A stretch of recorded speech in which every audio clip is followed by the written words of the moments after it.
یہ ضرور ہوگا کہ آپ کو ایک قلبی اطمینان محسوس ہوگا، کیونکہ کوئی بھی حکم اللہ تعالیٰ جس کو آپ فالو کرنے لگتے ہیں اس میں آپ یقین جانیے گارنٹیڈ آپ کو ایک قلبی، ایک آپ کو اسپریچول ریلیف ملے گا، سکون ملے گا۔ تو اس کا فائدہ تو یہ ہے، لیکن ہم کیا چاہتے ہیں؟ ہم شہوات پسند ہیں، خواہشات پسند ہیں، ہماری ایک کے بعد ایک خواہش ہمارے ذہن میں شیطان اور ہم سب سے بڑے نفس پرست اس کو فالو کرنے لگتے ہیں، سمجھتے ہیں میرا ٹارگیٹ مجھے مل گیا ہے۔ اب دیکھیے اس کے بعد کیا ہے؟ وَبِالْوَالِدَيْنِ إِحْسَانًا وَبِذِي الْقُرْبَىٰ، دوسرے نمبر پہ یہاں کون ہے؟ قرابت دار، رشتے دار۔ اب انہی لوگوں سے جن کے بارے میں اللہ نے ہمیں حکم دیا ہے، دوسری آیت ہے یہ قرابت دار کے لیے، تو ہم انہی لوگوں سے کیا ہے جو ہے آج کٹ آف کیے ہوتے ہیں زیادہ تر کہ ہم اس سے نہیں بات کرتے، وہ مجھ سے نہیں بات کرتا۔ تو بتائیے ہم دین کے احکام کو کتنا فالو کرنے والے ہیں اگر ہم اللہ تعالیٰ کے اس حکم کو پیچھے رکھ کے یہ سوچیں کہ صرف تسبیحات کرنے سے، نمازیں پڑھنے سے اللہ تعالیٰ مجھ سے راضی ہو جائے گا۔ نہیں، جتنے بھی قرابت دار ہیں آپ کے، سب سے پہلے آپ کو ان کے ساتھ ایک اسٹرانگ کنیکشن بلڈ کرنا ہوگا، ایک ایسا کنیکشن کہ وہ کہہ سکے کہ واقعی اس کا اخلاق جو دین پڑھتی ہے ایسا ہے کہ میرے دل کو خوش کرنے والا ہے۔ تبھی تو لوگ دیکھیے اللہ کے رسول صلی اللہ علیہ وسلم کا اخلاق دیکھ کے دین کے قریب ہو گئے تھے۔ آج ہمارے اندر کیا ہے کہ ہم اپنا پہلا مفاد سوچتے ہیں، میرا بینیفٹ کیا ہے، اس انسان سے میرا کتنا کام نکل سکتا ہے، اس سے مجھے اتنی ہی رکھنا چاہیے، اپنے کام سے کام رکھنا چاہیے، یہ جو ہے ہمارے ذہن پہ چھا گیا ہے۔ اپنے کام سے کام رکھنے کا مطلب کیا ہوتا ہے کہ میں کسی سے زیادہ بات نہیں کروں گی، لیکن ہمارے دین میں جو غلو ہے اور اس طرح سے جو لغو باتیں ہیں اس کو ناپسند قرار دیا گیا ہے کہ آپ کیا کریں، نہ تو ایسی بات کریں جس کی کوئی ضرورت نہیں ہے، ٹھیک ہے، لیکن ہم جس کی ضرورت ہے وہ بات بھی لوگوں سے کرنا پسند نہیں کرتے۔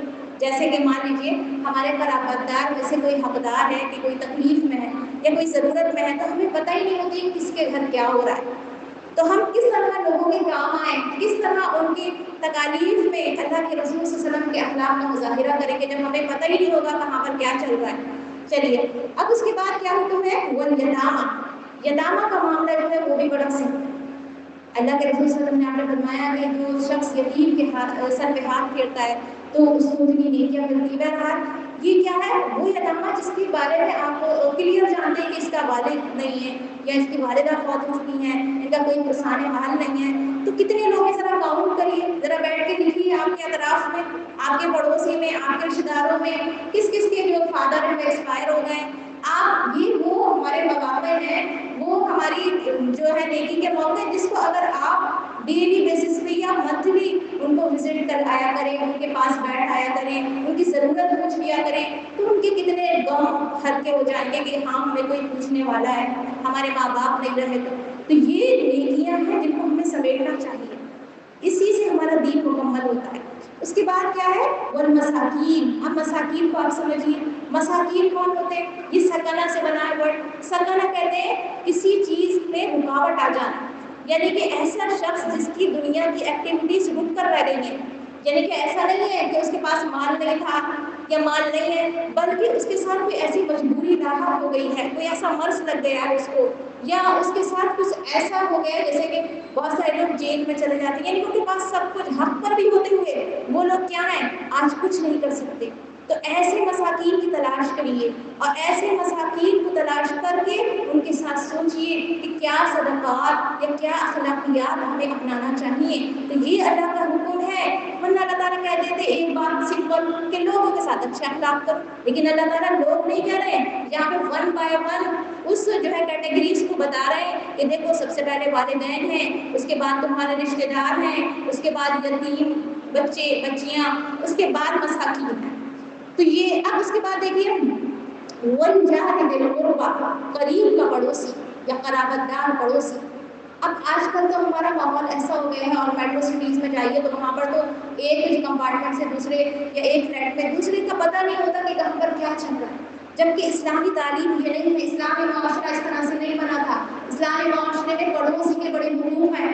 آپ جانتے ہیں نا اللہ کے رسول صلی اللہ علیہ وسلم پہ جب وحی آئی تھی آپ صلی اللہ علیہ وسلم نے کیا فرمایا تھا کہ جب پڑوسی کے بارے میں، حقوق کے بارے میں مجھے تعلیم دی گئی، مجھے بتایا گیا تو مجھے یہ فکر لاحق ہو گئی کہیں میراث میں سے بھی ان پڑوسی کے حصے کا کوئی حکم نہ آ جائے، یعنی کہ اتنا بار بار جو ہے موٹیویٹ کیا گیا ہے کہ تمہیں پڑوسیوں کے ساتھ بہت احسن طریقے سے آپ معاملہ کرنا چاہیے. اب یہاں پر ہمیں آیت بتا رہی ہے کیا کہ والجار ذی القربی، وہ قرابت دار پڑوسی جس کو تم جانتے ہو بالکل کہ یہ میرا قریب کا ہے، یا تو کنیکشنز میں آپ کے یا کوئی آپ کے رشتے دار میں، تو آپ کو اس کے ساتھ کس طرح کا معاملہ کرنا چاہیے. سوچیے آپ کا پڑوسی آپ سے جو ہے ناراض ہے، آپ نے اس کو کوئی تکلیف دی ہوئی ہے، آپ کو پتہ نہیں ہے، اور آپ چلیے بہت بڑی دین کی معلمہ بننے یا بہت بڑا دین کا کام کرنے، تو اللہ تعالیٰ کے ایسے عمل کیسے قابل قبول ہوں گے بتائیے. اس کے بعد آگے ہمارا والجار الجنبی، اور ساتھ رہنے والے کی، یعنی کہ اب ہمارے کتنے کمپینینس ہوتے ہیں، جیسے ہم کلاس میٹس ہوتے ہیں، ہر ایک تو ہمارا فرینڈ نہیں ہوتا ہے، یا پھر جہاں ہم جس بھی ہمارے جو ہاسپٹلس میں جا رہے ہیں، جہاں پر بھی ہم کھڑے ہیں تو کون کون ہمارے ساتھ لوگ بیٹھتے ہیں، وہ تمام لوگ اس میں شمار ہو جائیں گے. تو ان تک کے ساتھ بہترین معاملہ کرنا. ہم لوگ کیا ہوتا ہے کہ لائن لگانی ہو تو سب سے پہلے چاہتے ہیں میرا نمبر آ جائے، دوسرا والا دھکا مار کے اس کو آگے بڑھنا. تو اسلامی تعلیم میں اخلاقیات یہ نہیں ہے. ہمیں ساتھ رہنے والوں کے ساتھ بہترین معاملہ کرنا ہوگا، چاہے اپنا حق یا اپنا نمبر ہمارا لیٹ ہو جائے.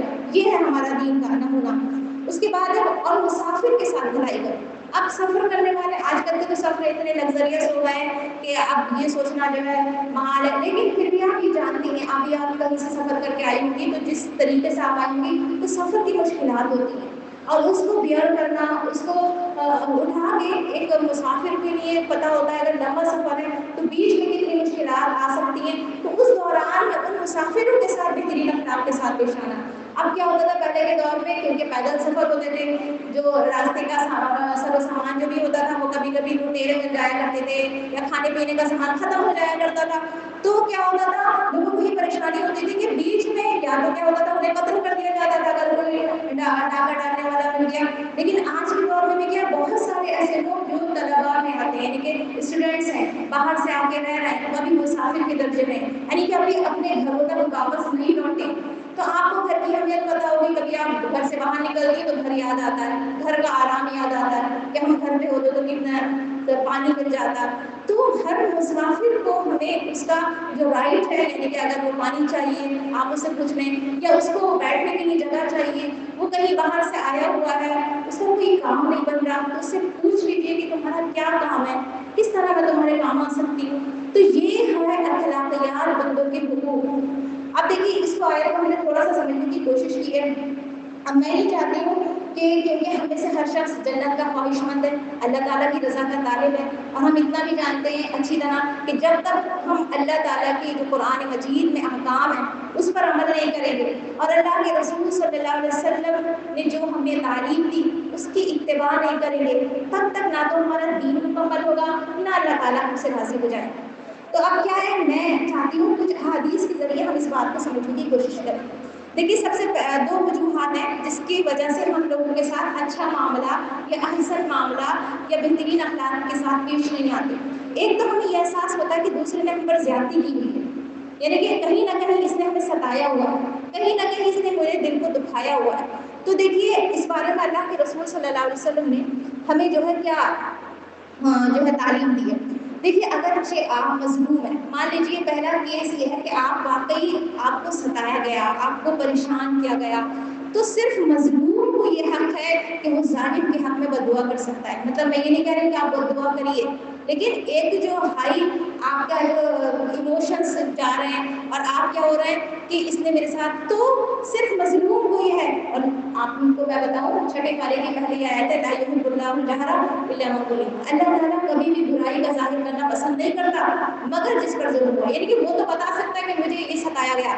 اس کے بعد کیا ہوتا ہے، بہت ساری عورتیں یا مرد مل کے ڈسکس کرنے لگتے ہیں، ہمارے گپ شپ ہونے لگتی ہے کہ وہاں پہ یہ ہو گیا، اس کے ساتھ یہ ہو گیا، تو یہ غیبت میں شمار ہوتا ہے. یہ تہمت بن سکتی ہے اگر آپ نے وہ بات کہہ دی جو واقعی نہیں تھی. تو یہ سب کیا ہے، ہم گناہ میں شمار ہو رہے ہیں. اگر آپ نے کسی کے متعلق یہ بات سنی کہ اس کے ساتھ ظلم کیا گیا ہے تو خاموش رہیے.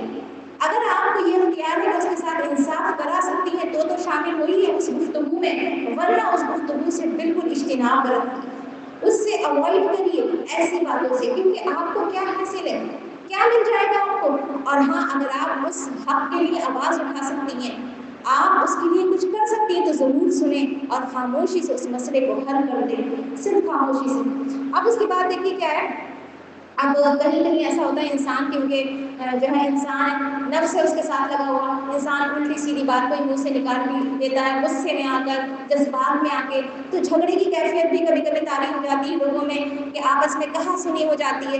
تو اس سے متعلق اللہ کے رسول صلی اللہ علیہ وسلم نے ہمیں کیا تعلیم دی ہے؟ آپ صلی اللہ علیہ وسلم نے فرمایا میں اس شخص کے لیے جنت کے اطراف میں ایک گھر کا ضامن ہوں جس نے حق پر ہوتے ہوئے بھی جھگڑا چھوڑ دیا۔ یعنی کہ آپ کو پتا تھا کہ اگلی جو بات میری اس سے ہوگی جھگڑا ہو جائے گا، لیکن آپ نے اس کو کیا کیا کہ آپ تھوڑا سا ہٹ گئے کہ اگر ملوں گی جھگڑا ہوگا بات پڑے گی تو بس میں سائڈ پہ ہو جاؤں۔ تو ایسے شخص کے لیے اللہ تعالیٰ نے اپنے رسول کے ذریعے کیا فرمایا کہ میں اس کے لیے جنت کے اطراف میں گھر کا ضامن ہوں، مطلب میں گارنٹر ہوں، میں یہ کہہ رہا ہوں کہ میں جنت اس کے لیے ضامن ہوں، میں نے یہ کہہ دیا۔ تو ہم میں سے کتنے لوگ ہیں کہ یہ کوشش کریں کہ جہاں جھگڑا پڑنے کی ہمیں تھوڑی پاسبلٹی ہو تو وہاں سے ہم کنارہ کر لیں، ٹھیک ہے۔ اور بھی الفاظ دیکھیے ذرا سنیے، اور اس شخص کے لیے جنت کے درمیان میں ایک گھر کا ضامن ہوں جس نے مذاق کے طور پر بھی جھوٹ بولنا چھوڑ دیا۔ یہ بھی ہمارے برے اخلاق میں، کیونکہ آپ کو پتا ہے کہ جھوٹ بھی شرک میں شمار ہو جاتا ہے۔ تو یہ جو انسان ہوتا ہے نا بیک بائٹنگ، اس میں اکثر جھوٹ شامل ہوتا ہے کہ انسان بس ایسے ہی مزہ لینے کے لیے کچھ بھی کہہ دیا کسی کے متعلق۔ تو یہ دیکھیے اگر آپ مذاق بھی کر رہے ہیں نا تو یہ سوچ کے کریے کس کے لیے کر رہا ہے اور کس پہ کر رہا ہے، کہیں ایسا نہ ہو کہ بات جھوٹی آ جائے۔ جیسا ہم کہہ دیتے ہیں کہ وہاں پہ یہ بک رہا ہے، وہاں پہ یہ مل رہا ہے، پتہ چلتا ہے کہیں پہ کچھ بھی نہیں مل رہا ہے۔ اس طرح سے بھی ہم اپنی باتوں میں خیال رکھیں کہ کیا بات کسی کو بتا رہے ہیں۔ اس کے بعد کیا ہوتا ہے، ایک اور الفاظ ہے اللہ کے رسول صلی اللہ علیہ وسلم کی، کیا ہے، اور اس شخص کے جنت کے بلند ترین مقام کا ضامن ہوں جس کا اخلاق اچھا ہے۔ تو اخلاق کیا چیز ہے؟ صرف اخلاق کوئی میٹھی اور شیریں گفتگو سے مکمل نہیں ہوتا کہ میں آپ سے بات کروں بڑے بہترین، اخلاق مکمل ہوتا ہے دوسروں کے حقوق ادا کرنے سے، جو واقعی اس کا حق بنتا ہے آپ اس پر بات کریں۔ اس کے بعد دیکھیے کیونکہ ہمارے یہاں اخلاق کی ڈیفینیشن کیا سمجھی جاتی ہے، تو بہت اچھی طرح بات کرتا ہے، کمیونیکیشن اسکل بہت بڑھیا ہے، لوگوں کو اپنا بنا لیتا ہے۔ ہم لوگوں کو کب اپنا بنا سکتے ہیں؟ جب واقعی ہم ان کے کام آئیں، جب ہم واقعی ان کے دل کو ٹچ کریں۔ چلیے اس کے بعد دیکھیے ایک اور حدیث ہے، اگر آپ یا میں اس کی محسوس کریں کہ ہاں بھائی یہ جھگڑا، یہ ظلم جو میرے ساتھ ہوا ہے میں اس کو بھول نہیں سکتی، تو ہمیں ایک حدیث یاد ہونی چاہیے۔ نبی صلی اللہ علیہ وسلم نے ارشاد فرمایا جنت میں اس کے محلات اونچے ہوں گے جس پر ظلم کیا گیا اور اس نے معاف کر دیا اور اس کو کبھی کچھ بھی نہ دیا گیا اور پھر اس نے اس کو بخشش اور ہدیہ یعنی کہ گفٹ بھی دیا۔ جس نے اس سے ترک تعلق کیا اس نے اس سے ملنے میں پرہیز نہ کیا۔ یعنی کہ اللہ کے رسول صلی اللہ علیہ وسلم نے کیا فرما رہے ہیں کہ آپ کا معاف کرنا، آپ کا اس شخص کو بڑھ کر آگے کیا کرنا، انیشیشن آپ کا کرنا اور پھر آپ کا گفٹ دینا، یعنی کہ آپ کیا کرتے ہیں جو بات ہو گئی اب کیا کرنا ہے، مجھے اس سے اپنے تعلقات برقرار رکھنا ہے، آپ پہل کرتے ہیں۔ تو ایسا پہل کرنے والا شخص اللہ کے رسول کی نظر میں جنت میں ایک گھر کا ضامن، اللہ کے رسول فرماتے کہ میں ضامن ہوں اس کا۔ تو ہم میں سے کتنے لوگ ایسے ہیں کہ اس بات کے لیے آگے آئے کہ جس لوگوں کے ساتھ میں اخلاقیات سے پیش نہیں آ سکتی میں خود پہل کروں گی۔ ایک اور حدیث ہے اللہ کے رسول کی، اب دیکھیے کس طرح محبت بڑھتی ہے۔ آپ صلی اللہ علیہ وسلم نے فرمایا جو سلام میں پہل کرتا ہے وہ تکبر سے خالی ہو جاتا ہے۔ تو ہم میں سے ہر شخص یہ چاہتا ہے کہ وہ لوگ اس کو پسند کریں، اس کی تعریف کریں، کون نہیں چاہتا؟ آج کل تو زیادہ یہ چیز پھیلی ہوئی ہے کہ ہر طرح سے لوگ مجھے لائک کریں، مجھے فالو کریں۔ تو ہم میں سے ہر شخص بڑھ کے سلام کرنے والا بنے اور پھر ساتھ میں خیریت ایک واجبی انداز نہ ہو کہ ایک فارمیلٹی کہ کیسے ہونے، آپ اس کو پوچھیں کہ آپ کیسے ہیں، مجھے اس طرح سے پتہ چلا ہے۔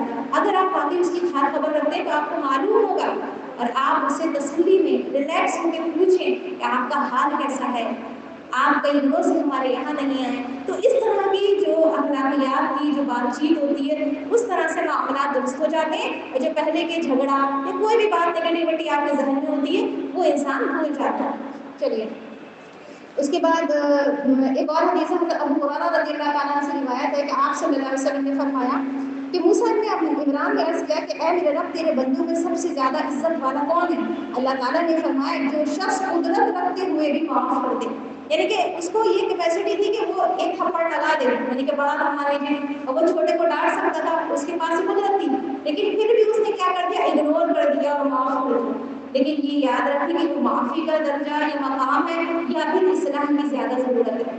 اس کے بعد کیا ہے، ایک اور اللہ کے رسول صلی اللہ علیہ وسلم نے ہمیں تعلیم دی ہے، ہم کیا ہوتا ہے کب دوسروں سے جو ہے کہ کوئی ہمارے ایپ اگر نکالتا ہے تو ہم اس کے 10 ایپ نکالنے لگتے ہیں. اس طرح سے ہمارے جو درمیان ہے وہ جو ہے کشیدگی بڑھنے لگتی ہے کہ اس نے مجھے یہ کہہ دیا، وہ خود کیا ہے، وہ اپنے آپ کو دیکھے. تو کیا ہے، آپ صلی اللہ علیہ وسلم نے فرمایا جس نے کسی مسلمان کا عیب چھپایا اللہ تعالیٰ قیامت کے دن اس کے عیب چھپائے. اب سوچیے ہم اپنے جو ہے گریبان پہ جھانکیں ہم پہ کتنی کمیاں ہیں، کتنی خامیاں ہیں. نہ ہماری نمازوں میں کچھ ایسا ہے کہ اللہ تعالیٰ کو دکھانے لائق ہو، نہ قرآن ہمارا ایسا ہے. ہمارے اندر تو کمیاں ہی کمیاں ہیں. ہم میں سے ہر انسان یہ چاہتا ہے کہ اللہ تعالیٰ قیامت پر مجھے یقین ہے بس تو میرے عیب چھپا دینا. تو آج سے ہمیں اس کی تیاری کرنا ہوگی. اگر آپ کو کسی کے بارے میں یہ پتہ چلے کہ وہ شخص یہ کمی کر رہا ہے، اس وجہ سے اس کا جو ہے رزلٹ اچھا نہیں، یا وہاں پہ اس کی پرفارمنس، جیسے اسکول کالجز میں لوگ ہوتے ہیں تو پتہ رہتا ہے کہ ساتھ والے کا کام کیسا ہے، تو جتنے بھی لوگ ہمارے ساتھ والے ہیں ان کی باتوں کو اگنور کر کے چھپا دیا کریں. اور پھر اس کا فائدہ آپ کو کیا ہوگا، قیامت کے دن پتہ چلے گا. کیونکہ ہم ظاہری چیزوں پہ یقین کرتے ہیں، ہمیں پتہ لگتا ہے کہ اس نے میرے بارے میں یہ کہہ دیا، اب تو میں ضرور اس کی بات کروں گی، یعنی اس کے بارے میں کوئی بات آ جائے میں اس کی ساری کھول دوں گی. تو اس طرح کے نظریات سے ہمیں پرہیز کرنا چاہیے. کون دیکھیے ایسا شخص ہوگا اگر آپ اس کے بارے میں جو ہے کوئی بھی بات نہ کرے اور وہ آپ کو کیا کرے، بے وجہ آپ کو ستائے نہیں. ایک اللہ کے رسول صلی اللہ علیہ وسلم کو بھی ستایا گیا. آپ یہ سن لیجیے، کبھی ایسا ہو کہ میری ذہنیت بالکل صاف ہے، میرا دل تو بالکل صاف ہے، یہ انسان جو ہے مجھے پریشان ہو گیا، مجھے میرے بارے میں غلط بات کیوں کہتا ہے. تو ایک وجہ یہ ہو سکتی ہے کہ اسے حسد ہو آپ سے، نعوذ باللہ. تو آپ جانتی ہیں نا حسد کا نتیجہ کیا ہے. حسد ہم دوسروں سے تو سوچتے ہیں کہ وہ مجھے حسد کر رہا ہے، لیکن کیا ہماری نگاہوں میں اور دل میں تو حسد کے جذبات نہیں ہے. حسد، کیونکہ آپ جانتی ہیں نا حسد کے بارے میں کیا کہا گیا کہ جو شخص حسد کرتا ہے، حسد نیکیوں کو اس طرح کھا جاتا ہے جس طرح سے آگ لکڑی کو کھا جاتی ہے. تو یہ نیکیوں کو کھانے والی چیز ہے. کبھی بھی یہ نہ سوچے اس کو اتنا کیوں مل گیا، اس کے ساتھ اتنا اچھا ہو رہا ہے، میرے ساتھ کیوں نہیں ہو رہا ہے. اور وہاں اس کو یہ اس کو جاب مل گئی، اس کے ساتھ اتنا بڑھیا سب کچھ ہے اس کے پاس. اور آج کل تو لوگ کیا ہے ایسے اسٹیٹس لگاتے ہیں کہ لوگوں کو دکھائیں کہ ہم کہاں کہاں گھوم رہے ہیں، کیا کیا کر رہے ہیں. تو کبھی نہ سوچیں اللہ تعالیٰ نے جس کے جیسے دن لکھ لیے وہ دن آنا ہے. اور اپنے بارے میں اچھی پلاننگ کریں، صبح میں اٹھیں اچھا سوچ کے یہ سوچیں میرے لیے فائدہ مند کیا ہے، اخلاقیات کے طور پر ہی نہیں، روحانی طور پر، بدنی ہیلتھ کے لیے. اس کے بعد اپنی پلاننگ کے ساتھ آگے بڑھیں اور کیا ہے گریٹیٹیوڈ یعنی کہ شکر گزاری کے ساتھ دن گزاریں. تو پھر دیکھیں حسد کے جذبات خود بہت چلے جائیں گے. تو یہ عام بیماری ہے. اس کے بعد ایک اور وجہ ہوتی ہے. پہلی وجہ تو میں نے کیا بتائی کہ حقوق العباد میں پیچھے رہنے کی، کہ ہم یہ احساس رکھتے ہیں کہ کسی نے میرے ساتھ یا لوگوں نے میرے ساتھ کیونکہ کوئی ظلم زیادتی کا معاملہ کیا ہوا ہے، اس لیے میں ان کے ساتھ کچھ اچھا اخلاق پیش نہیں کر پاتی ہوں، یہ وجہ ہے. دوسری وجہ کیا ہوتی ہے انسان کے حقوق العباد میں پیچھے رہنے کی، کہ وہ تکبر اس کے دل میں جو ہے پایا جاتا ہے. کیونکہ آپ جانتی ہیں اللہ کے رسول صلی اللہ علیہ وسلم نے فرما دیا ہے کہ جس شخص کے دل میں رائے کے دانے کے برابر بھی تکبر ہوگا وہ جنت میں نہیں جائے گا. ایک رائے کا دانہ کتنا چھوٹا سا ہوتا ہے. تو ہم کیوں نہیں لوگوں کے ساتھ اخلاق سے پیش آتے ہیں، کیونکہ ہمیں یہ محسوس ہوتا ہے کہ میرا جو رینک ہے، میرا جو لیول ہے وہ اس سے تھوڑا اپ ہے، اس سے یہ مجھ سے ڈاؤن ہے. جیسے بہت سارے آج کل ڈپارٹمنٹس بنا لیے ہیں، ایک مینیجیریل ہوتا ہے، مینیجنگ پوسٹ ہوتی ہے، دوسرا سپروائزر کا، اور اس کے بعد فورتھ کیٹیگری کے لوگ ہوتے ہیں. تو ہم کیا سمجھتے ہیں یہ جو لوگ ہیں کیونکہ ان کو ایسا کام دیا گیا ہے تو ان کو ایسے ہی ٹریٹ کرنا چاہیے، ایسی بات کرنا چاہیے، ورنہ یہ سر پہ چڑھ جائیں گے.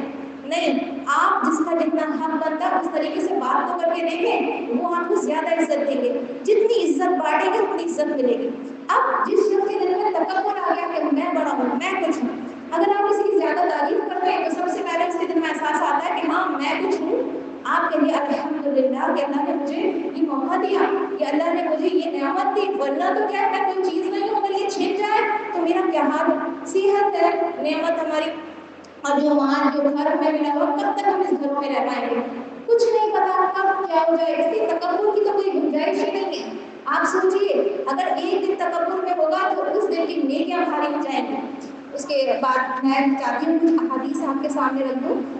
دیکھیے اگر ہمیں درست کرنا ہے اپنا معاملہ حقوق العباد میں خاص کر، تو سب سے پہلے ہمیں اپنے دلوں کی صفائی کرنا ہوگی. کیونکہ آپ جانتے ہیں حدیث ہے کہ اللہ تعالیٰ شکل نہیں اعمال دیکھتا ہے، کہ ان اللہ لا ينظر صوركم ولا الى اموالكم ولكن ينظرون قلوبكم واعمالكم. اللہ تعالیٰ تمہاری شکلوں اور مال کو نہیں دیکھتا بلکہ تمہارے دلوں اور اعمال کو دیکھتا ہے. یہ دیکھیے یہ حدیث ہے 2564 مسلم کی حدیث ہے. ٹھیک ہے, تو ہمیں دوسری حدیث اور میں آپ کو بتاتی ہوں کہ جب اگر دل درست ہوتا ہے تبھی عمل درست ہوتا ہے. اب دیکھیے اس کو آپ ایک ایگزامپل سے سمجھیے.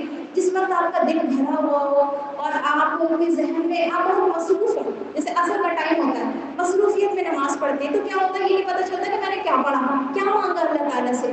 تو کیا ہوتا ہے جب تک دل توجہ نہیں آتی دل میں, انسان کا دل میں کنسنٹریشن مائنڈ میں ہوتا ہے لیکن دل اس پر لگتا نہیں ہے نماز میں. تو اب دیکھیے ایک حدیث ہے, اللہ تعالیٰ اپنے رسول کے ذریعے کیا ہمیں ہدایت دیتے ہیں کہ وَإِنَّ فِي الْجَسَدِ مُضْغَةٌ وَإِذَا صَلَحَتْ صَلَحَ الْجَسَدُ كُلُّهُ.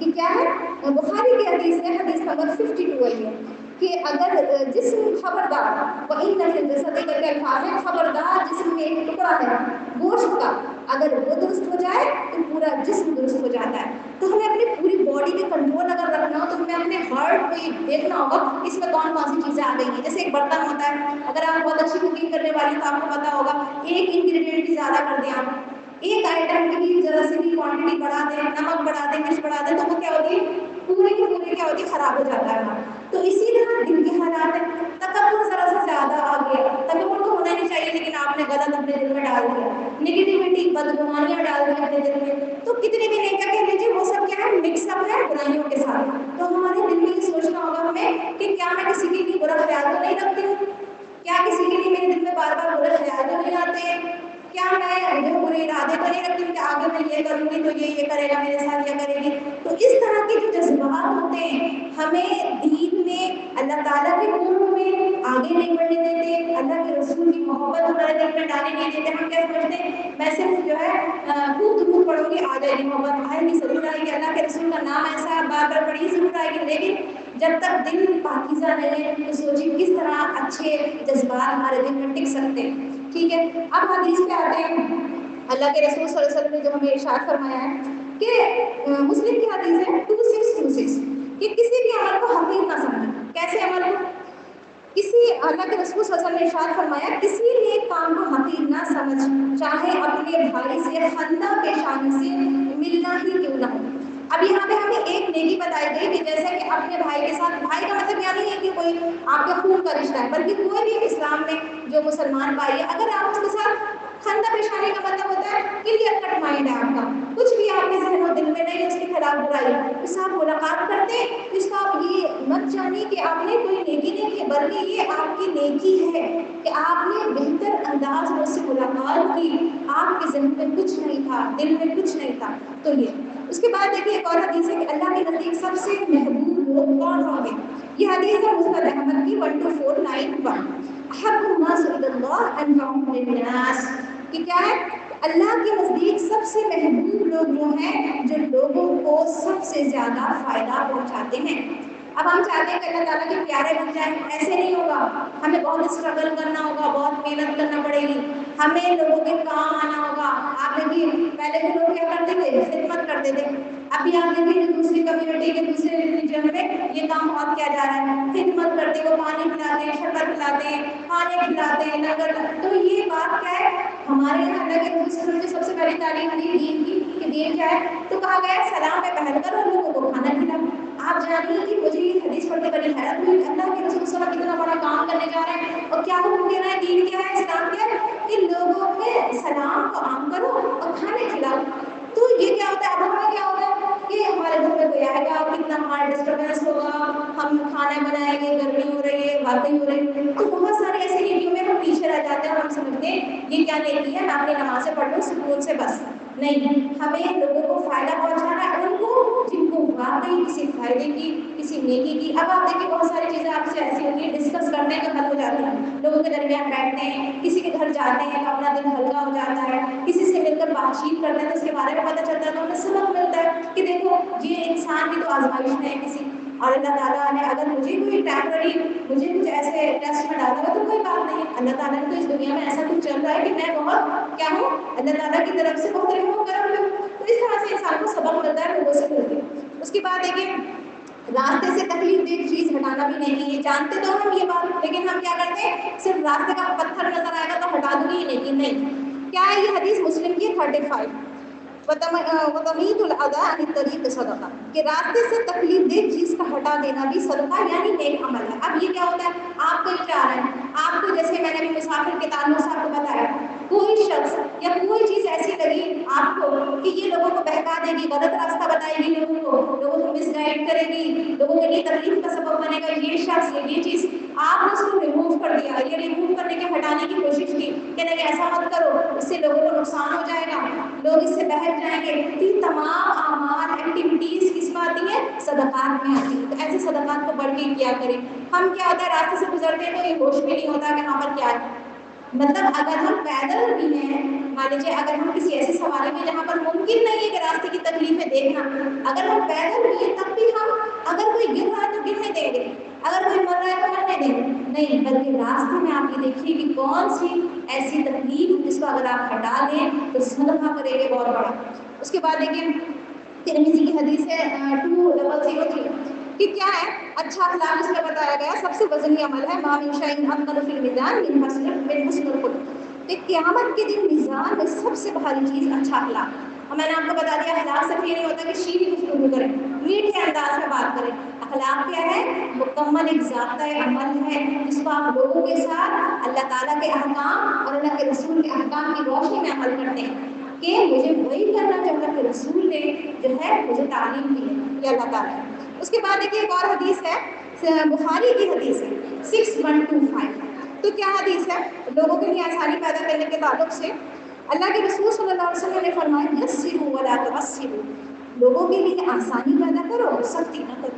اب ہم کہیں پہ ہمیں تھوڑی سی پوسٹ دے دی جائے، جب گھر میں ہم بڑے ہیں، بڑی بہن ہے، اب ہم کیا ہوتا ہے کہ اپنا کام تو آسان کرنا چاہیں گے، دوسرے کے لیے کیا کریں گے، دوسرے کا ٹرن آئے گا تو چاہیں گے اس کو چاہے مشکل پڑے تو پڑے، نہیں آپ اس کے لیے بھی آسانی چاہیں، اپنے آپ شیڈ میں بیٹھ گئے، آپ چھاؤں میں بیٹھ گئے تو دوسروں کے لیے بھی یہ تلاش ہے کہ وہ بھی آسانی میں نرمی کا معاملہ ہو اس کے ساتھ بھی۔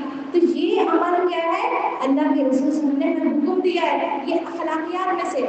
اس کے بعد کیا ہے، والدین کے حقوق پہ ایک حدیث ہے کہ والدین کے ساتھ اس کو شروع کرو، رضا پھر ہوتی پھر رضا بھائی، میں نے آپ کو بھی بتایا کہ اللہ کی رضا والد کے راضی ہونے میں۔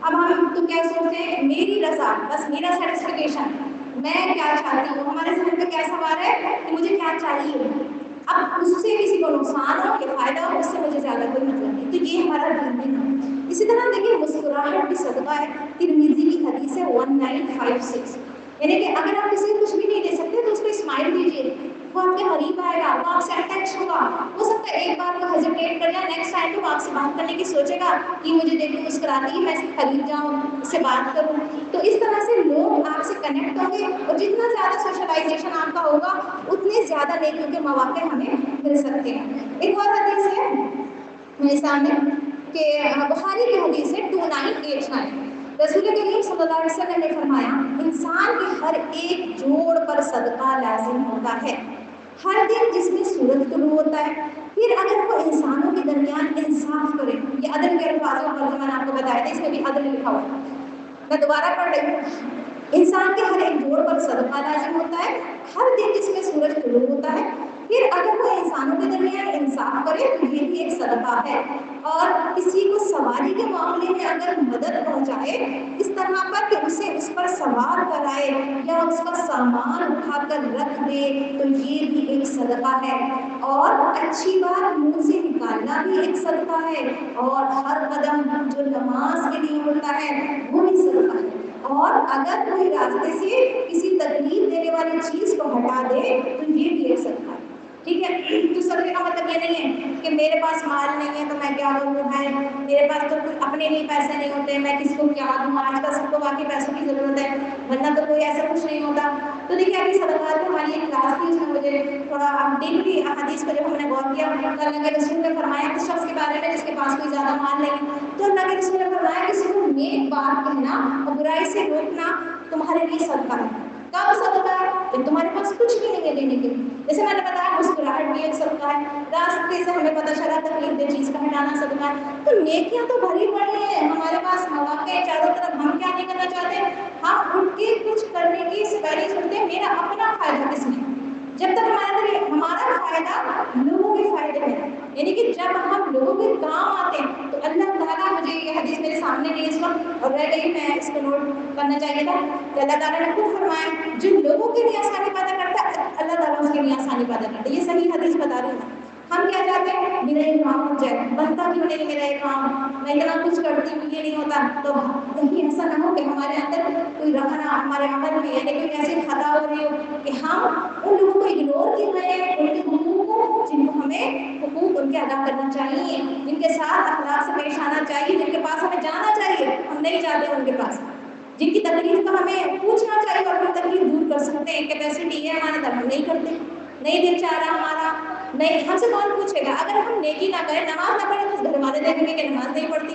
کوئی یہ کہہ دے گا کہ بھائی نماز نہیں پڑھتی تو پڑھ لیتے ہیں، بھائی حج کرتے ہیں لوگ عمرہ کرتے ہیں کہ کیا ہوتا ہے دکھتا ہے عمل. لیکن اگر آپ لوگوں کی خبر نہ کیا کریں، کسی کو اتنا کوئی مطلب نہیں ہے، کوئی آ کے آپ سے نہیں پوچھے گا. لیکن یہ ایک ایسا عمل ہے جو اللہ کے رسول صلی اللہ علیہ وسلم نے پوری زندگی کیسے کیا ہے کہ عبادت کے ساتھ سب سے بڑا اخلاق تھا جس کے ذریعے ہمارا دین پھیلا ہے. آج ہمارے دین میں جو کیا غلط ریپرزنٹیشن اسلام کی جا رہی ہے وہ کیا ہے سب سے بڑا کہ ہمارا جو لوگوں کے ساتھ اخلاق ہے، جو حسن کا انصاف کا معاملہ ہے اس میں کمزوری ہے. یعنی کہ ہم لوگ کیا ہے دین پر بات کرتے ہیں لیکن ڈنڈی مارنے والے ہوتے ہیں، یعنی کہ پورا حق نہیں دیتے، پوری نام توڑ نہیں کرتے. تو یہ ساری کتبوں کے بازیاں اور فریب ہے. اللہ تعالیٰ سب دیکھ رہا ہے. وہی معاملہ ہو رہا ہے مسلمانوں کے ساتھ. تو کیا ہے رسوا کیے جا رہے ہیں جس طرح بنی اسرائیل میں کیا ہوا تھا، پھر معاملہ ہوا تھا کہ پھر اللہ تعالیٰ کی طرف سے عذاب کے دور میں بنی اسرائیل کو کیا تھی رسوا. تو اپنا موضوع مختصر کر کے ایک بات بس میں لاسٹ کہنا چاہتی ہوں. آپ لوگوں نے آج حقوق العباد پہ ہم لوگوں نے تھوڑا ڈسکس مطلب کوشش کی کچھ سمجھنے کی. تو آپ نے یا میں نے یہ غور کیا کہ واقعی یہ عمل ہمیں کرنا چاہیے. تو ہمارے صرف حقوق العباد کے علاوہ اللہ تعالیٰ کے حقوق ہیں، اللہ کے رسول صلی اللہ علیہ وسلم نے جو ہمیں تعلیم دی بہت سارے اور بھی حقوق ہیں. تو کیا ہم یہ نہیں جاننا چاہتے کہ ہم یعنی کہ ڈیلی بیسس پہ ایسی کلاس کو یا ایسی تعلیم کو اپنے لیے کنیکٹ کر لیں، جوڑ لیں اپنے ساتھ کہ میں نے یہ لینا ہے. تو پھر کیا ہوگا جب ہمیں بار بار ریویژن ہوگا، یاد دہانی ہوگی کہ مجھے یہ کام کرنا ہے، تو ہو سکتا ہے زیادہ باعمل ہو جائے.